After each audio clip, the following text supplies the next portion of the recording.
and get to, I want to get to the bit where it says, thou must prophesy again. Should we read right down to there? Yeah, you can read that. Okay. And I saw another angel, mighty angel come down from heaven, clothed with a cloud, with a rainbow was upon his head. And his face was as it were the sun, and his feet were pillars of fire. And in his hand a little book opened, and he set his right foot upon the sea, and his left foot on the earth, and cried with a loud voice as when a lion roareth. And when he had cried, 7 thunders uttered their voices. And when the 7 thunders had uttered their voices, I was about to write, and I heard a voice from heaven saying unto me, seal up those things which the 7 thunders uttered, and write them not.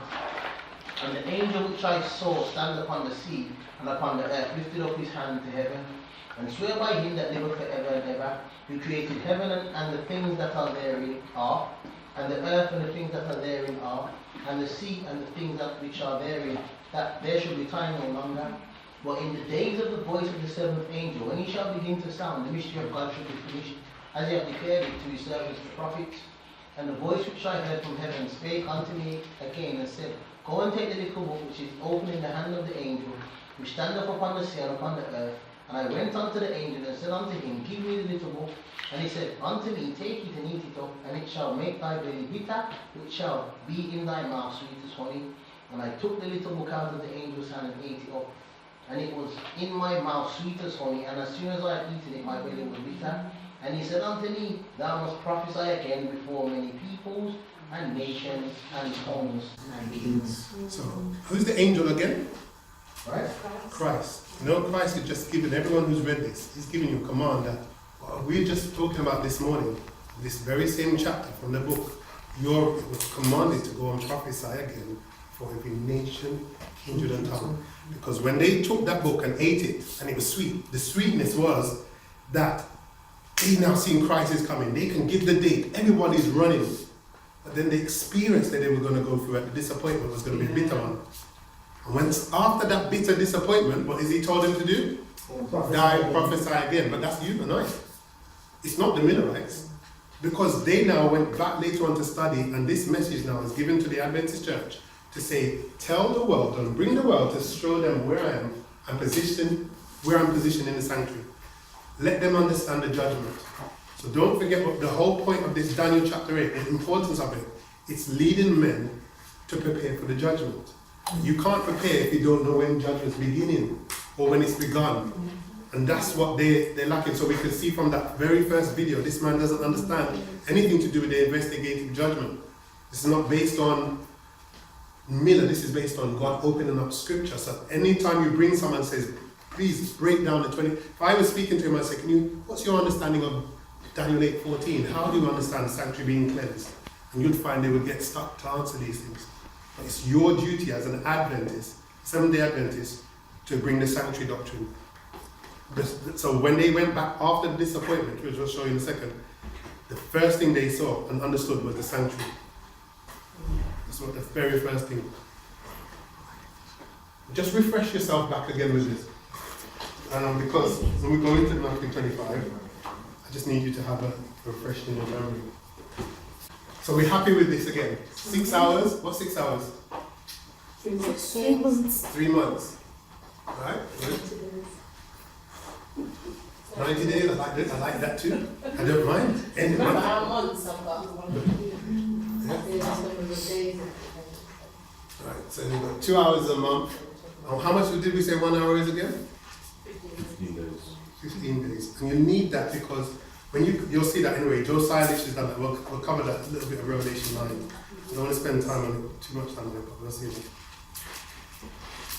So time prophecies, Seventh-day Adventists should be expert in the time prophecies. Because if I said to you, if we was to go to somewhere like Saudi Arabia or any of the Muslim countries, one of the best ways that you can reach the Muslims, and this is just an experience or anything like that, is going to the time prophecies. When they're reading their Quran, they read the books of the Old Testament as well. They read and the New Testament, but they especially like Daniel. And they will tell you Daniel's tomb is in their lands, in Persian lands. Yeah? So they believe Daniel's a prophet. But when they're reading it, they can't make head or tail of how to break prophecies down. So when people come along and break it down, they're willing to listen. And that's what I found as an experience. There's not one Muslim I spoke to and talk about Daniel's prophecies that they will walk away, because they don't know it for themselves.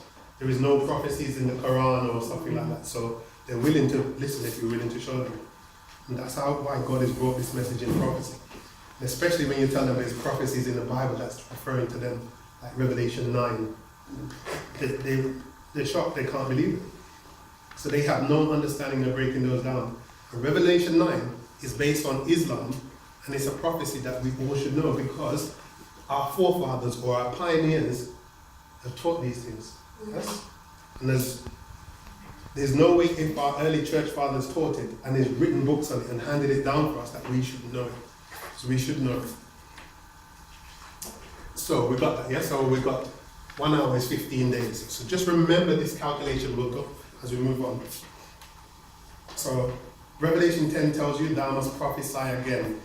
I know I haven't spent a lot of time in Revelation 10 breaking verse by verse down, but as I'm saying, it starts off with 1798 because the book's open. If we had much more time, I don't have enough time, but we'd spend a lot of time now in dealing with the opening of the book, tying it up with Daniel in detail, and showing you when the book's open, 1798.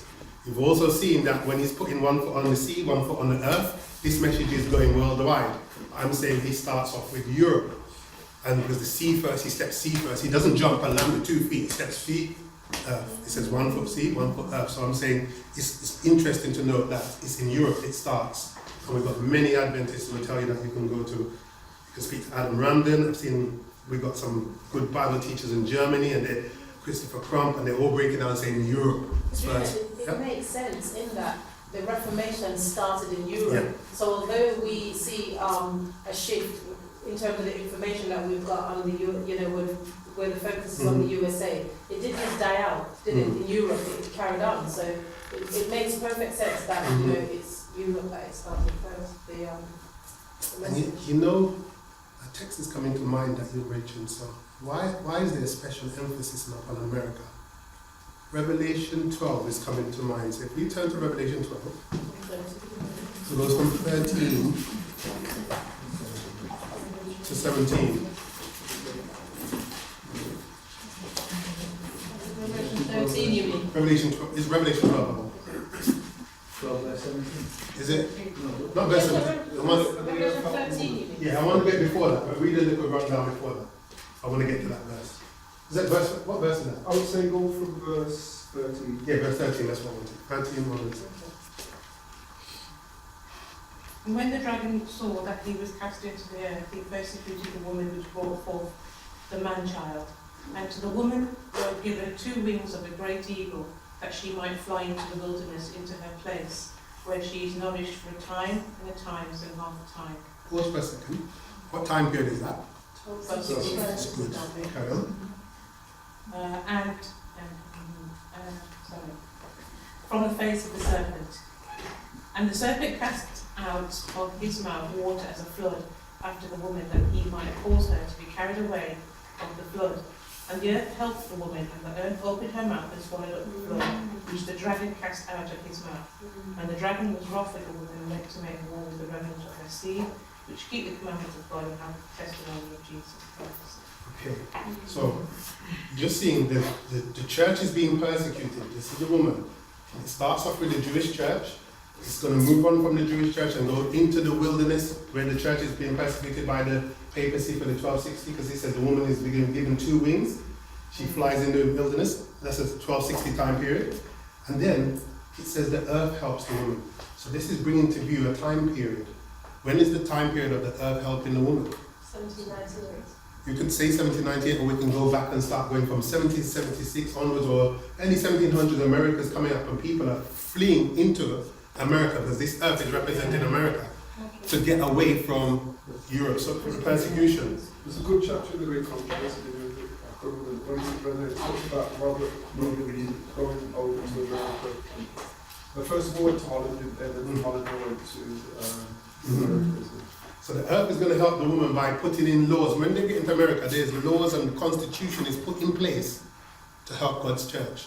So that's why even though the message is going worldwide, there's only one place God can set his church up, is in America, because the Constitution is the right place where his church can grow and we have freedom without the persecution. So the law's there.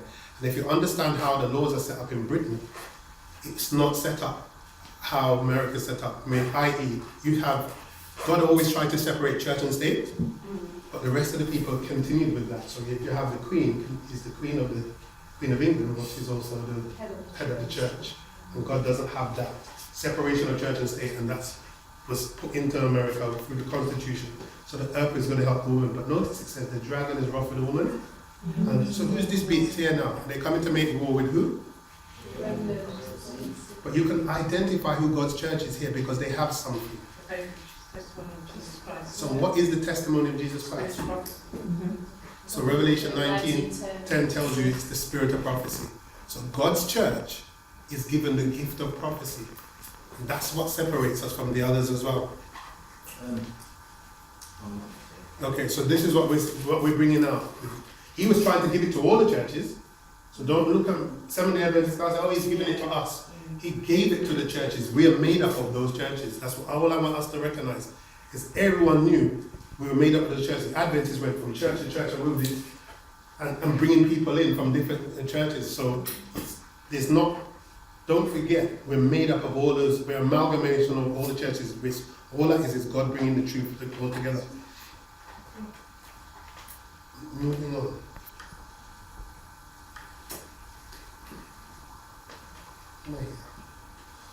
Part 2.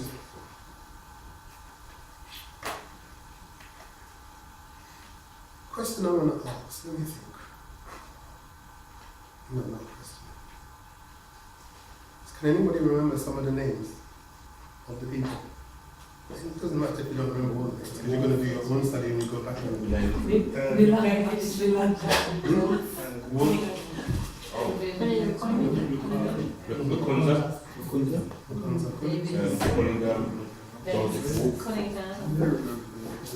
Praise the Lord. So you have learned something then, because before, when I asked the question, everyone's going to tell me Miller, just Miller. No, no one's just going to mention Miller anymore. Because we've caused that problem. Indeed, yeah. So we've caused the problem because we've mentioned Miller and we've mentioned Ellen White so much that people think that he's got the doctrine. So I was speaking to a brother earlier on, and he's saying people believe, you've got Adventists asking, how can we prove the 2300 days without Ellen White? And they don't realize Ellen White was a young girl listening to the message being preached and come in on the 2300 days. So she didn't make it. So what do you mean, how do we preach it without her? She wasn't the one who was teaching it in the first place. Yes, she came and heard it. She heard it and came in. So she didn't give us the 2300 days either. Now, fascinating to know, Pope Gregory, in the Dark Ages, when Daniel 7, he says, Daniel 7:25 says, he shall think to change and times and laws. So we know they tried to change the laws of God and dabble with the commandment, but it says times. So the calendars start getting changed. And I know Satan's not stupid. He understands, he's a diligent Bible student. He's going through the book of Daniel and recognizing there's a time period and he wants to do everything possible to throw God's people off. That they would not be able to identify the time.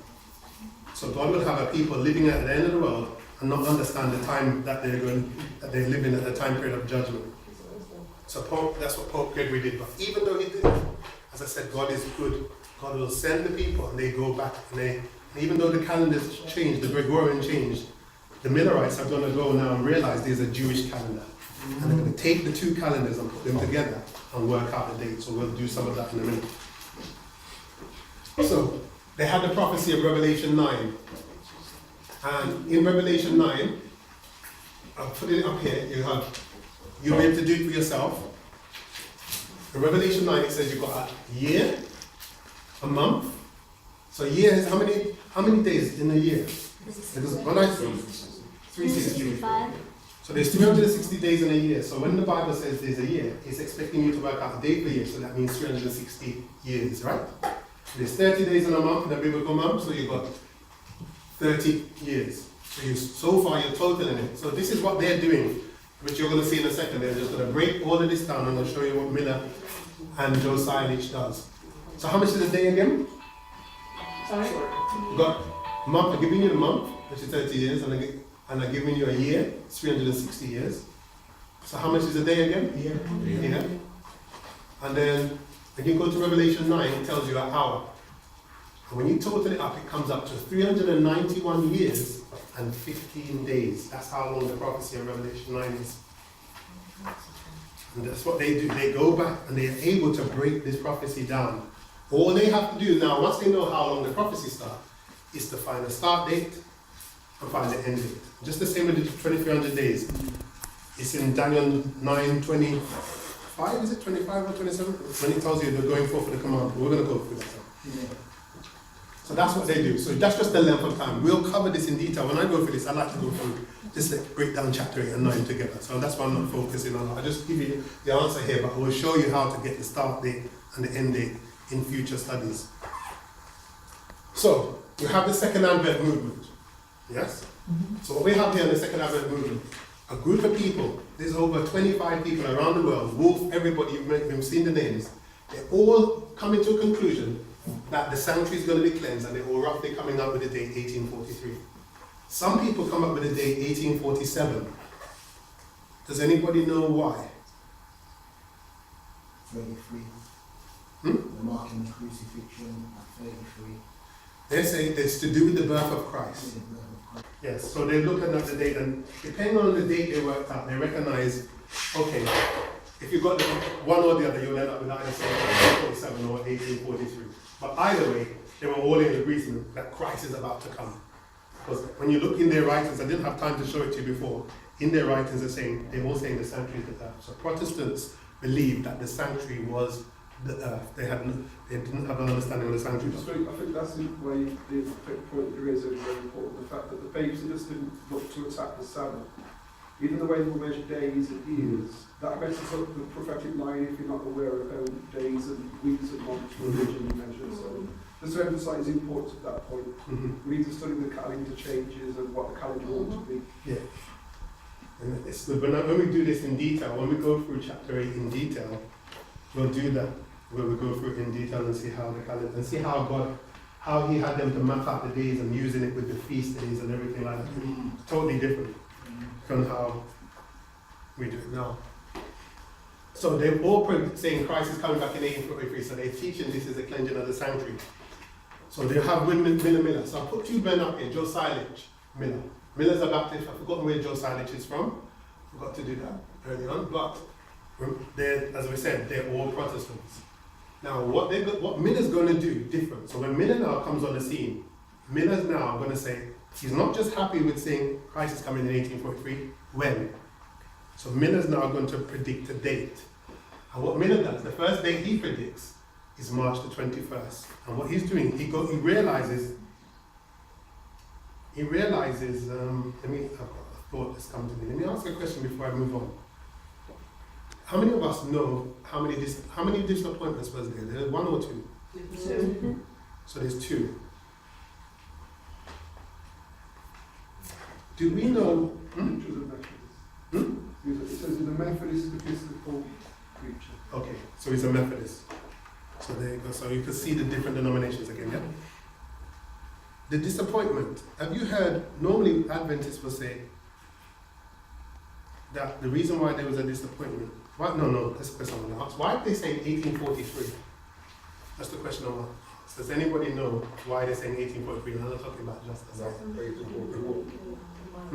Yeah, because it's 1844. So why they saying 1843? Because it is not Notice that I knew he was going to give me that answer. That's what I was trying to extract from you. Every Adventist you ask that question, majority will say because they missed out the year 0, and it's not correct. Miller did not miss out no year 0. So we're going to show you what happened and stuff like that. Let me just try and see if I can show you that now in detail. But they did not miss out the year 0. It's got nothing to do with it at all, the year 0. That's what we do. So if you go on the calculator and you put 457 when Artaxerxes is made a decree, and then you put 2300 days, you'll get 1843, and that's because it's counting the 0 on the calculator. They didn't do that. They didn't add the match like that. They understood that the 0 wasn't supposed to be added into the equation, but they're still picking the year 1843 for a specific reason. And And that's to do with the calendar, the Hebrew calendar. Right. So he picks March the 21st, and he's using a calendar. There's 2 Hebrew calendars. Don't have time to show you it now, but when we do the study, as I said in depth, we will. And one is called the rabbinical, and I'm not expecting you to remember everything now. Don't worry about it. It's too much detail to remember the top of your head, but there's 2 calendars. He's got the rabbinical calendar, and there's another calendar called a Karaite calendar. And he uses the rabbinical calendar, and he comes up with March the 21st. But the Karaite calendar is the proper one that was supposed to be used, and it's the one that God had the people use, because the Karaite calendar is more built on the feast days. So when the harvests are being done, and the barley harvest and all these different things, it's in line with the Karaite calendar. So when he picked March the 21st, the time he's picking is not correct. So what happens, he's got his associates that are around Miller, and because they're going to tell you, what you always hear is William Miller set the date. Miller set a date, but March the 21st. The men that are around him start to argue with him and say the date, it's not correct, we shouldn't be using that calendar, we need to use this calendar. And then they come up with another date. Junior, what is that other calendar?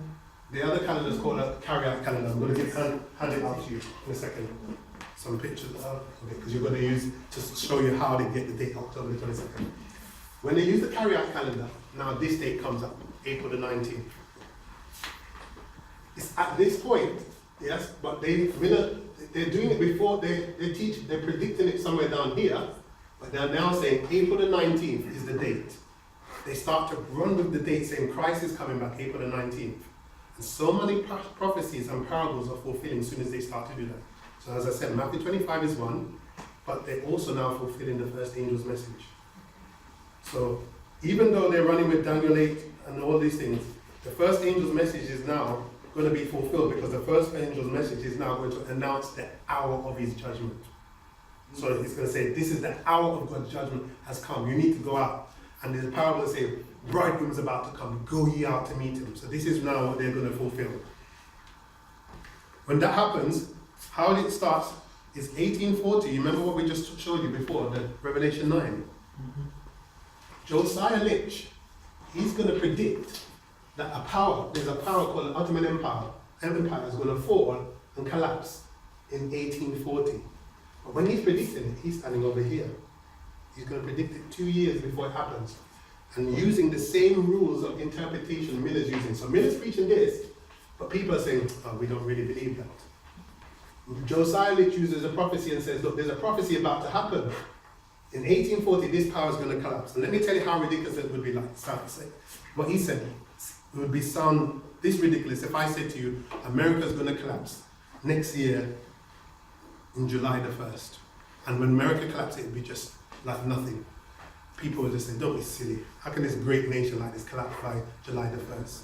And that's what it would be. People was mocking him. If you saw the newspapers, they wrote and said, these people are fanatics, they're crazy.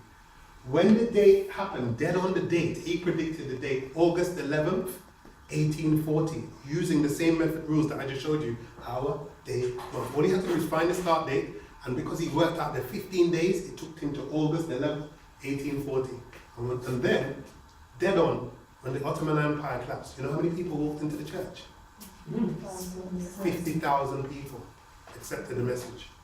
And that's how powerful this was. So now when you've got over 50,000 people coming into the church here, what do you think they're saying now? And if you think, oh no, this is nothing. Let me show you another thing. You know what God is saying? I want you to pay attention. Don't look at this. I don't want to leave here thinking, but they made a mistake. Because I want you to know that God is the one that's doing this. And it's not a mistake. God is actually leading it on purpose. Even when they get the first disappointment here, if you read the writers, you'll see that God is the one that actually makes a disappointment happen on purpose. And I'll show you the reason why. But let me back up for a second. So he predicts it in 1838. And then it happens. So now the message is, behold the bridegroom cometh. So the parable of the 10 virgins, when you read the parable of the 10 virgins, yes? I see some sleepy eyes. If you're sleeping on it, I just, because I don't want you to lose anybody. But what you're seeing is here is that the parable of the 10 virgins are now going to go forward. Because you know it says, Jesus is going to give a description in Matthew 24. And then he's going to say, and when he gives a description in Matthew 24, it's actually in order. So when you go over it yourself, don't think he's just giving random things and he's saying, okay, there's earthquakes, rumors of wars and pestilence. When we go through that study, we'll show you it's in order.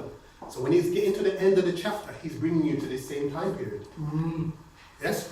He's going to show you, he's going to get to this darkening of the sun, the dark day. And when was the sun darkened? 1780. And then he's going to go on to another event. And he's going to say, then the stars are going to fall from heaven. Yeah? So, Lich gives that prediction, and saying 18, that's going to happen, that takes place. But before that, what happens in 1833? The stars start to fall. And you know what happens when the stars are falling? Everybody is running. This meteorite shower is happening. The whole place. Can you imagine? You get up in the morning, 9 o'clock. Yeah? You wake up in the morning. By the time it gets to 9 o'clock in the morning, the sun disappears and the whole thing goes black. So your kids are gone to school. When your kids reach school at 9 o'clock, they get frightened and everyone's running back home because the world is ending. So if you think this is just Miller just doing this thing, you need to understand God is doing something. And God wants the people to take notice. So he's letting the stars fall from heaven. Yes? The stars now start to fall from heaven. People are saying it's the end of the world, and now you've got a man preaching and saying it's the end of the world. Secondly, if you look at your... No, I don't want you to look at that. We'll come to that chart in a minute, because William Miller is fulfilling one of the feast days. I don't know if anyone ever studied the feast days, but before the Day of Atonement, which is what they call the cleansing of the sanctuary, back in the days, if you study sanctuary, whenever the sanctuary was going to be cleansed, Israel would have to get ready and make sure they put sin out of their life and get everything ready. And God always warned them that the Day of Atonement was coming, and He'd done it 10 days before. Yeah? So 10 days, and what He got them to do is blow some trumpets, which they call the Feast of Trumpets. So they blew the trumpets, warning everybody, 10 days, get yourself ready, put sin out of your life, no working, no nothing, sort yourself out because the sanctuary is going to be cleansed. So they had all 10 days to sort themselves out in between that time period. William Miller got his license to preach in 1843, 10 years before the date that they predicted, because he's fulfilling the Feast of Trumpets, because this is the true Day of Atonement. And God is not going to let the Day of Atonement come without giving the warning. So this is what you need to understand. Judgment is going to take place, and God is going to warn, and everything that you're looking at, when you're looking at the feast days and all of these things, they're prophecies. Yes? That's what they're pointing to, events that would happen. Even if you think of one of the feast days, the Passover. When was Passover first done? When do you first recollection of Passover? In Exodus, yeah? So you know when Moses, they had to put the blood on the doorpost to leave Egypt. What date was that? 14. It's the 14th. It was always the 14th. Have you not got that? The 14th of April or the 14th of the first month. That's what it was. Do you know when Jesus goes on the cross, what days does He die? It's the 14th. So the Passover lamb, when God gives something, He's being specific. So the day they slay the Passover lamb to leave Egypt is the same day Jesus dies. And if God says the sanctuary is cleansed on the same day, and they've been doing it for years in the sanctuary, whenever the sanctuary is going to be cleansed, it's the same day again. He's not changed it.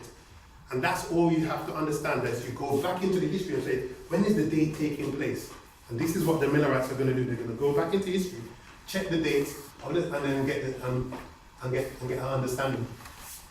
Let's deal with Matthew 25 now.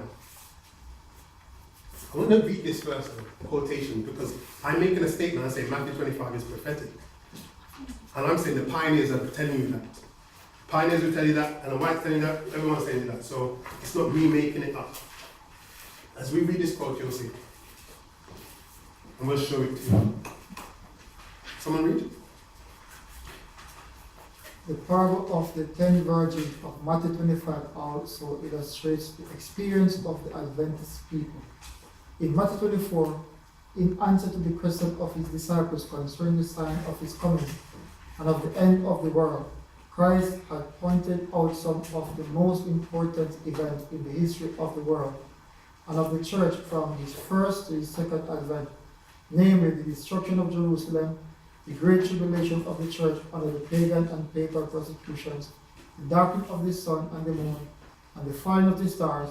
After this, He spoke of His coming in His kingdom. and relate the parable describing the two classes of servants who look for his appearing. Chapter 25 opened with the word, "Then shall the kingdom of heaven be likened unto 10 virgins." So I want you to see, when we're in church normally and see people reading Matthew 25, they're not linking it with the previous chapter. Then Christ is telling you, if you want to know when Matthew 25 takes place, go back to Matthew 24 and see what he's done. He's led you to the darkening, the falling stars, and he's brought you to a time period which is this history. And he's saying, then the kingdom of heaven is likened to 10 virgins.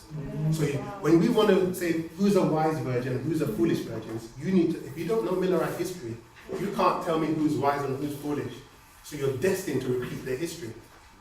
Yes? To be a foolish virgin or a person who doesn't understand. But if you understand that Christ has given you, he's not separated the chapters, Matthew 25, Matthew 23, Matthew 24, they're all talking about the same thing.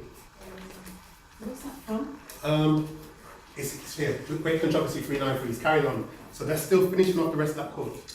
Here is brought to view the church living in the last days, the same that is pointed out in the close of chapter 24. In this parable, their experience is illustrated by the incidents of an Eastern marriage. Pause for a second. So she's telling you, this is the experience of the Adventist people living in the last days, yes? And that's what end of chapter 24 is talking about. It's moving on, and she's telling you it's an experience of that Eastern marriage, right? And here it's just, she's just quoting the text, then they go out to meet the bridegroom. So then shall the kingdom of heaven be likened unto 10 virgins. Question I want to ask, and I was speaking to, I said this to someone earlier in the break.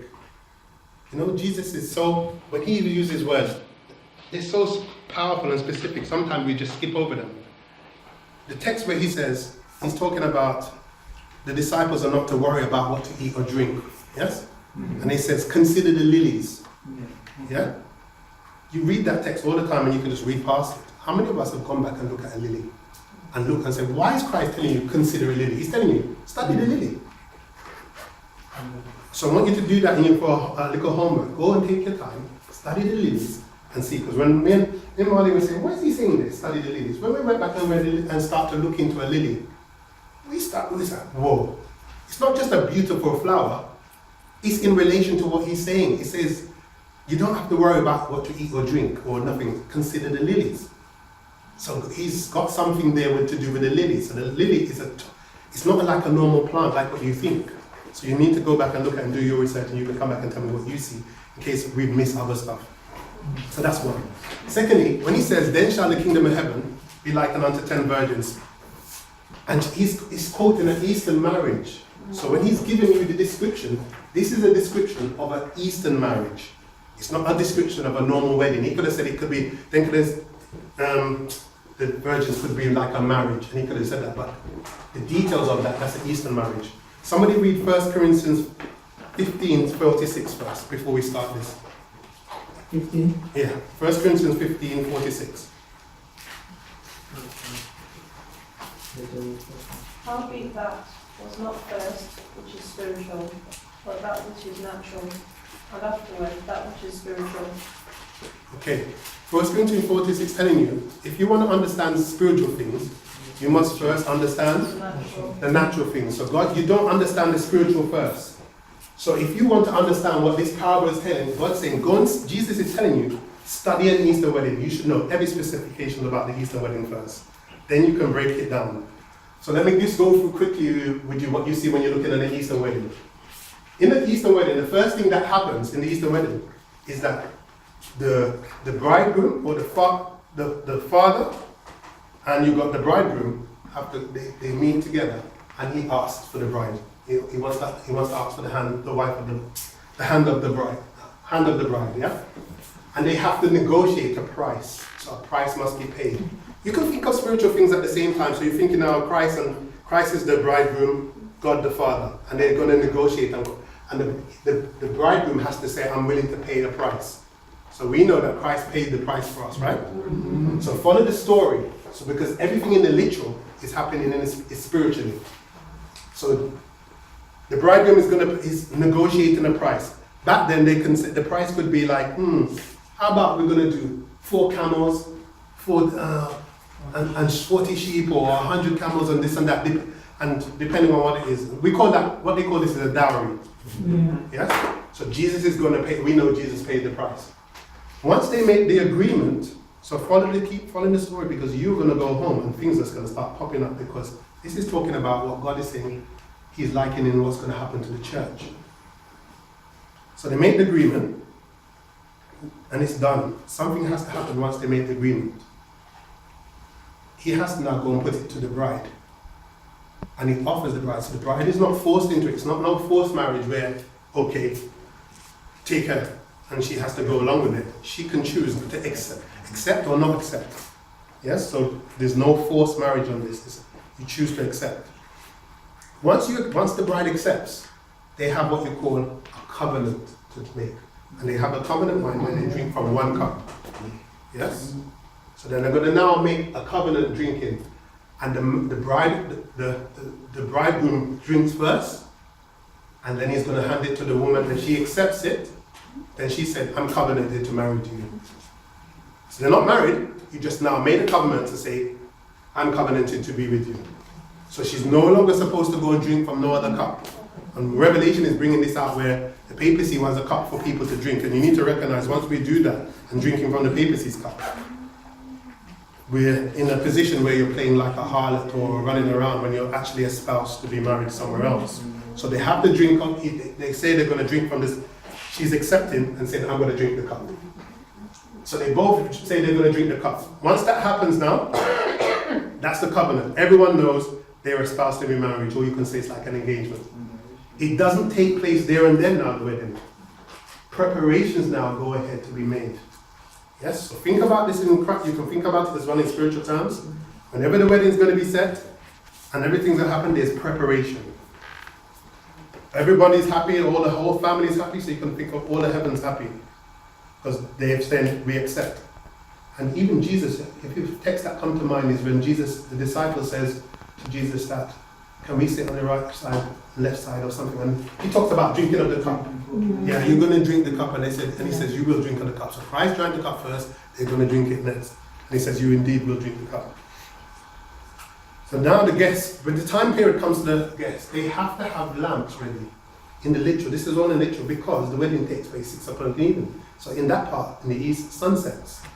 So you can understand why they got lamps. We know that we can break down what lamps represent for our time period, but they got the lamps there. Yeah? Let me see if I can give you a little description so you can see if this video will show. So you can see what's happening. This is now 6 o'clock roughly in the evening. The sun is just set. And this is like a bridal party going forward. And you can see what they will go forward. They've got their lamps. And they're going forward now to the designated place of the marriage. So let me just finish this video. At the moment, the virgins or the bridesmaids, or what you want to call them, the 10 virgins, they will be sitting at a designated spot. This is just a bridal party at the moment. They have not met with her yet. Yes? And it's important to understand that they're going to be told to wait at a specific spot and something's going to happen. In the time period when they're preparing the weddings, what I forgot to tell you is that it's the father of the wedding who makes the garments for everybody to wear. So you can't turn up to the wedding in your own garments in an Eastern wedding. So do you understand that? So when we're reading the text and we're saying, okay, in Matthew 25 it's not showing you that. In Matthew 25 it's not showing you that, it's just saying they're coming to the wedding and they got no oil. If you go to Matthew 22, Matthew 22 is telling you, why are you here without a garment? So it's not heard of. Your garment is like your ticket. You would not try to go into a place that needs a ticket and stand up there. You would say, I got no ticket. So you're going to look odd. So the father is the one. So in that time period, say it took a year to sort out the wedding, he would make all the garments for the guests. Then the guests will be told what time and where to meet for the date of the wedding. When you go there and you're all standing in the designated place, he comes and gives you the garments and makes sure the garments are all put on. And then you wait there for the bridegroom to come and you join the bridal party and then you go to the wedding. Does that make sense so far? So think about that happening. So what you need to understand, if this is all pointing to this wedding, and I'm telling you, if you don't realize, this wedding took place it started to begin to take place October the 22nd. That's the first part of the wedding. And you need to understand that God is actually was trying to put garments on people and tell them to get ready to meet him.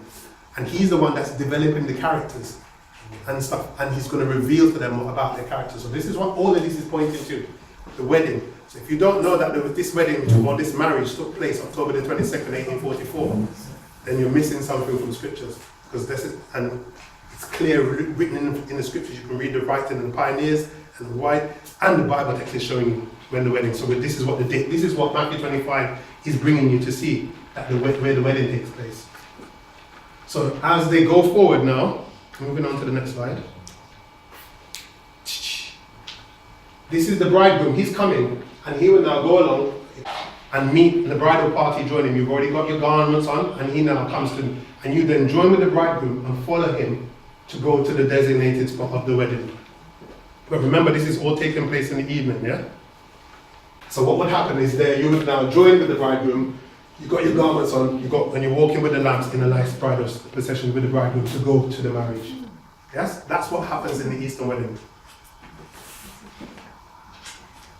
Wedding garment. All this I'm reading from, you're going to be shocked when you do. Where do you think this right now I'm going to give you now comes from? So and everything I'm saying is coming from somewhere. So carry on reading, you'll see where it comes from. The next slide tells you. If there chanced to be some delay on the part of the bridegroom beyond the hour when he was expected, the virgins would naturally incline to drowsiness as they waited and suffer their lights to grow dim. But when the procession did finally come, they were all to proceed together to their common destination. The householder who made the wedding provided each with a suitable garment in which to appear at the ceremony, called the wedding garments. That first bit was prominent, wasn't it? Yeah. So if it took ages, then you're going to run out of oil, and you're going to get sleepy as well. So you could see why they needed extra oil. So that any slight delay, and it's not like our wedding where there's women, it's the woman that keeps the man waiting. Back here is not, it's the bridegroom. So this is how it is done properly. So you need to understand that the bridegroom, Christ is telling you, he would be the one that would tarry. We're not. And you need to understand, in this parable, you're not the bride. You're like the guests. You're the witnesses, or you're the bridesmaids. You're not the bride. So you're told to wait and trim your lamps and be ready and looking out for the date. Karen, look where it comes from. It comes from Uriah Smith. Karen. And in these garments, the guests have reached the appointed place, were to array themselves, a suitable time being given for this purpose. The master came in to examine them to see if all had complied with their regulations and were properly arrayed in the wedding garment.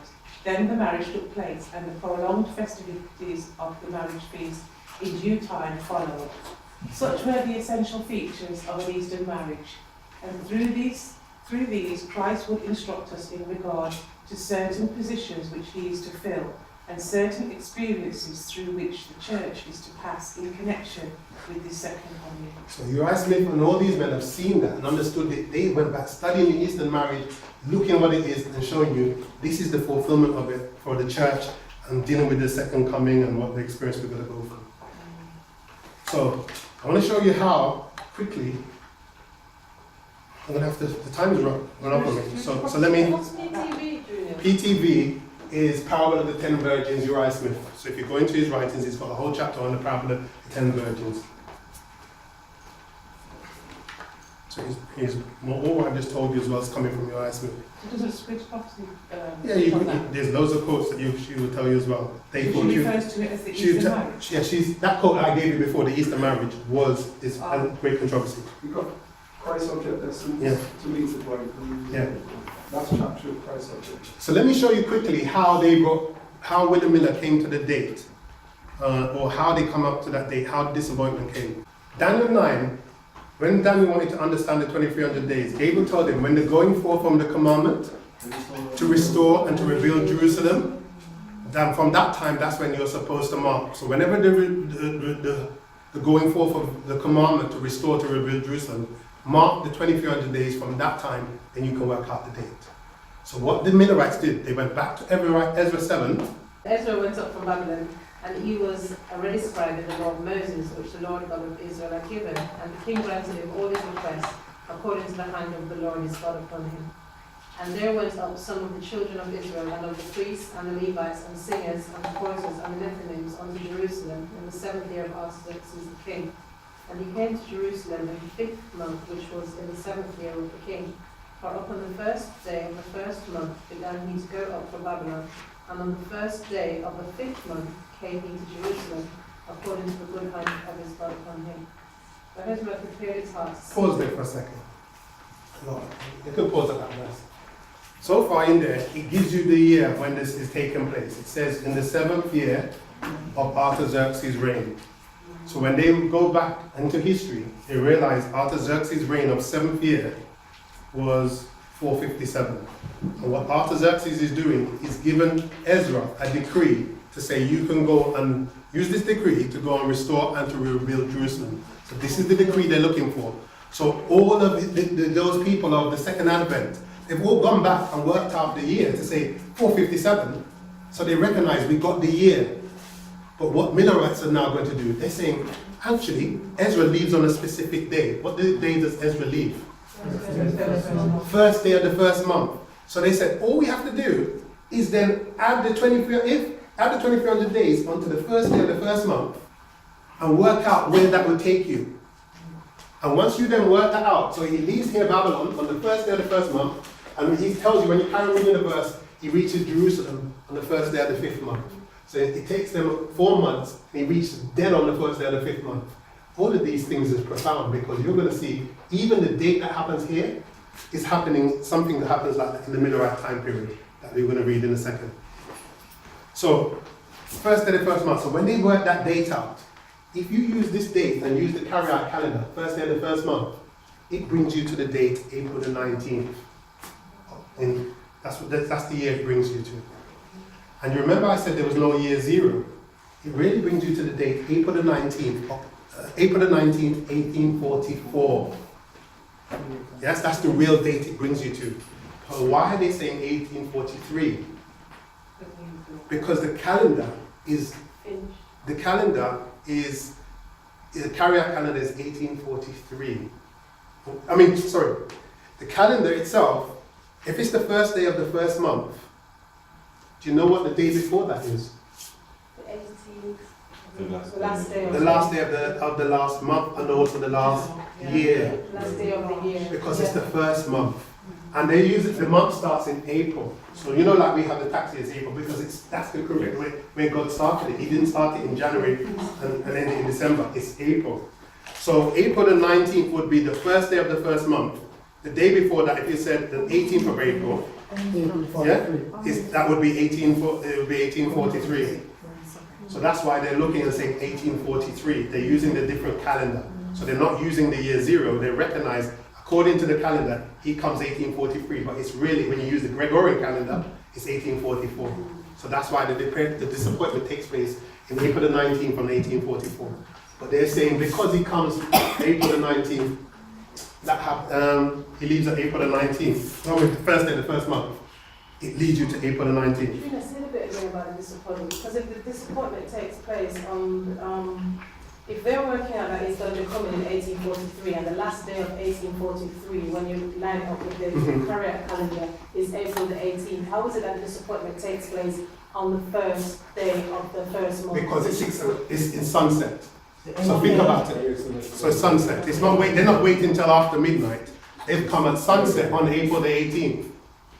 And they're all standing there, and they're all going to get a disappointment because Christ isn't coming. Then they wait till after midnight, and he still doesn't come. Yeah. So, but when you look at the date, when it actually happens, it's actually 1844.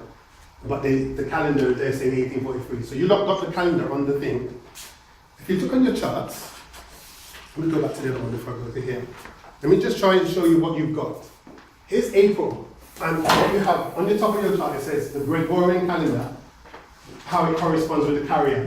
And what you have, the bigger numbers in the corner is your Gregorian calendar, and then the other little number is the carry-out calendar. So depending on what the date is, so when they've worked out the first day of the first month, so the first month is April, and they said the carry-out first day of the first month in the year 1844 or 1843, 1844 will happen on April the 19th. So this is why they said this date. Have you got that? So they've worked out and set the date. So I'm going to show you what happens next and why. So they do that and they say Christ is definitely coming. And this is where they go forward to meet. They're saying the bridegroom is coming here. Go you out to meet him. So all the virgins are now, they're trimming lamps. This is spiritual. And as they're trimming their lamps, okay, I'm going to bring it to close, yeah? We're just going to just close it out. So as they're trimming their lamps, let me just deal with this clock thing quickly. The wedding takes place at 6 o'clock, yeah? So this is where it starts. And I'm saying this time period will be April the 19th. That's where the date is. This is where they're saying we're going to meet the bridegroom. While the bridegroom tarried, they all slumbered and slept. And this is a quotation, great controversy. By the tarrying of the bridegroom represents the passing of the time first expected the Lord. Yeah, so whenever they expect the Lord, this is where the bridegroom tarries. So they expect him to come here, and here's going to now be a tarrying time. And so you've got the quotation she's telling you is wherever that's where the tarrying time is. So he's coming at 6 o'clock, because that's April the 19th they set. He doesn't come at that time.